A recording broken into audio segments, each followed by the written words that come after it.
Мен аягында сүйлөдүм, ошондуктан мен айтайын деген нерселер буга чейин айтылган. Ошолорду кайталабай, мен ошо сөз эркиндигин эмес, ошо шайлоо боюнча баса айтып кеттим. Анткени өзү президент бир ай мурун парламенттин алдына чыгып кайрылуу жасаган. Ал жерде президенттик жана парламенттик шайлоо бир жыл калганга чейин ошол мыйзам өзгөрбөш керек деген абдан туура багытта сөзүн берген.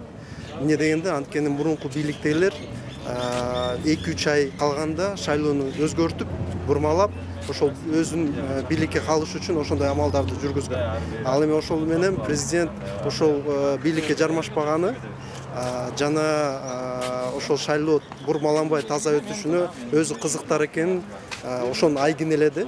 Мен ошону айтып кеттим, бирок ошол учурда шайлоо кодексине азыртадан баштап өзгөртүүлөр киргизилиш керек экенин айттым да. Ошол эң башкы өзгөрүү катары жогорку кеңештеги партиялык тизмелер ачык болуш керек экенин айттым. Бир шайлоочу шайлоо участкасына келгенде бир абстракттуу партияга эмес, ошол партиянын тизмени конкреттүү адамга добуш берүүгө мүмкүнчүлүк түзүлүш керек экенин айттым. Бул сөз түрдө парламентке жалаң гана капчыктуулар, олигархтар келбей, жаштардагы, айымдардагы жарандык өкүлдөр дагы келишине чоң бир шарт түзөт.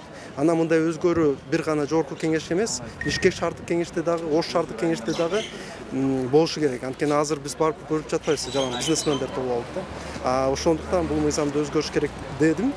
Мындай сунуштар кабыл алынды. Бул жумушчу топ түзүлдү жана ал жумушчу топ мындай кабылоорду эсепке алат деп өзү Сооронбай Шарипович ошондой убада берди да.